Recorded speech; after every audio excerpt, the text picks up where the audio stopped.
스바냐서. 스바냐는 남유다 왕국 말기에 살았던 선지자입니다. 그때는 요시야 왕이 유다 땅의 진정한 개혁을 시도하던 때로서 그는 우상들을 제거하고 성전을 이스라엘 하나님만을 예배하기 위한 장소로 회복하려고 했습니다. 그러나 이스라엘은 너무 멀리 가버렸습니다. 우상 숭배가 백성들의 삶에 너무 깊이 자리 잡았던 것이죠. 그리고 교만해진 요시야 왕은 결국 비참하게 전사하고 맙니다. 예루살렘과 바벨론이 피할 수 없는 전투를 치르게 하고 말이죠. 스바냐는요, 이 모든 일이 일어날 것을 예견하고 있었습니다. 그래서 수년 동안 예루살렘의 지도자들에게 경고했죠. 이 짧은 책은 그의 예언을 요약한 짧은 시 모음집으로서 크게 세 부분으로 구성되어 있습니다. 첫 번째 부분은 유다와 예루살렘에 임할 여호와의 심판의 날에 초점을 맞춥니다. 두 번째 부분은 열방과 예루살렘에 또다시 임할 여호와의 심판의 날에 대해, 그리고 세 번째 부분은 하나님의 심판 넘어 여전히 남아있는 열방과 예루살렘의 소망에 관해 이야기합니다. 첫 번째 부분은 창세기 1장을 뒤엎는 충격적인 내용으로 시작합니다. 즉, 하나님이 지으신 선하고 질서 있는 세상이 무질서와 흑암과 혼돈으로 돌아가 다시 사람이 살 수 없는 곳이 되고 마는데요. 계속 읽다 보면 스바냐가 이런 강력한 시적 심상을 발전시키는 이유가 예루살렘이 어떻게 멸망하는지 묘사하기 위해서라는 것을 알게 됩니다. 온 성읍에서 가나안 우상들을 섬기던 모든 제단은 파괴될 것입니다. 불의를 일삼던 모든 지도자와 부당한 대출 거래가 이루어지던 모든 경제 중심지들, 이 모두는 성벽과 함께 사라지고 말 것입니다.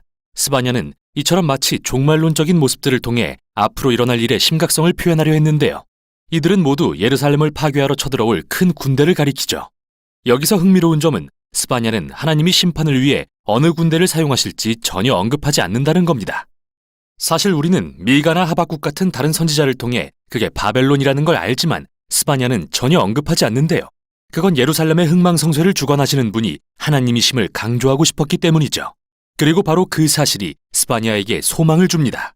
예루살렘이 심판을 피할 수는 없겠지만 그는 이 첫 번째 부분을 맺으면서 그곳에서 주님을 찾을 겸손한 자들을 불러 모읍니다. 그리고 이들이 충성된 남은 자들이 될 것이라고 말합니다. 회개함으로 심판을 피할 수 있을지도 모른다고요. 두 번째 부분에서 스바냐는 시야를 넓혀 유다 주변 나라들까지 주목합니다. 블레셋, 모압, 암몬, 심지어 아수르까지 말이죠. 그는 그들 모두의 부패와 폭력과 교만을 질책하면서 그들 역시 모두 바벨론 앞에 멸망할 것이라고 예언합니다. 그리고 충격적인 사실은 이 부분 마지막에 예루살렘에 이스라엘 백성도 포함된다는 건데요. 이스라엘 지도자들과 선지자들, 그리고 제사장들이 너무나 부패하고 폭력적이며 하나님으로부터 멀어져 있어서 하나님은 그들을 더 이상 그분의 백성으로 여기지 않으시죠. 그 후 이 부분은 하나님의 마지막 결정으로 끝이 나는데요.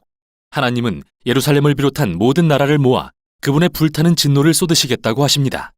하나님의 공의는 이렇게 소멸하는 불이 되어 온 땅의 악을 삼킬 것입니다. 정말 강렬한 표현이죠. 그렇기에 이 책의 마지막 부분으로 이어지는 다음 구절은 정말 놀라운데요. 우리는 여기서 하나님의 심판에 타는 불이 사람들을 멸망시키기 위한 게 아니라 오히려 열방을 정결하게 하시기 위한 것임을 발견하게 됩니다. 예루살렘까지도 말이죠. 마지막 부분은 하나님께서 반역하는 나라들을 치유하고 변화시켜서 한 가족이 되게 하시겠다는 말씀으로 시작합니다. 정결하게 된 그들은 악으로부터 돌이켜 여호와의 이름을 부를 것입니다. 이 모습들은 하나님께서 아브라함에게 하신 약속의 성취를 암시합니다. 창세기 12장에서 모든 민족이 그로 인해 복을 얻을 것이라 하신 약속 말이죠. 예루살렘도 포함해서요. 이 책의 결말은 모든 민족 가운데서 예루살렘이 회복되는 것에 초점을 맞춥니다.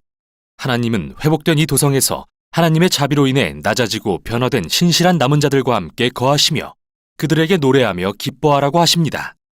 이어서 스바냐는 놀랍게도 하나님도 노래하고 싶어 하시는 시인이라고 묘사합니다. 너의 가운데에 계시며 너로 말미암아 즐거이 노래하며 기뻐하시리라 라고 말이죠. 이 책의 마지막 시는 하나님께서 버림받고 가난하며 상처 입은 자들을 그분의 가족으로 불러 높은 자리에 앉히시는 매우 인상적인 모습으로 마무리됩니다. 이 책은 이렇게 끝이 납니다. 스바냐서. 이 짧은 책은 모든 선지서들이 말하는 하나님의 공의와 사랑을 매우 강렬한 모습으로 표현하고 있습니다. 하나님의 공의는 이 세상을 인간의 악과 폭력의 공포로부터 보호하고 구하시려는 그분의 열정과 관련이 있는데요. 하나님은 인간이 서로에게 그리고 그분의 세상에 행하는 끔찍한 일들을 용납하지 않으십니다. 하지만 심판으로서 이 세상을 회복시키고 사람들이 안전과 평화 가운데 번성할 수 있게 하시는 것은 바로 그분의 사랑 때문이죠. 그래서 스바냐는 공의와 사랑이라는 하나님의 성품의 두 측면을 모두 붙들도록 우리를 이끕니다. 그리고 우리로 하여금 이 두 가지가 함께 세상에 소망을 품고 있음을 발견하기를 원합니다. 이것이 바로 스바냐서가 전하는 내용입니다.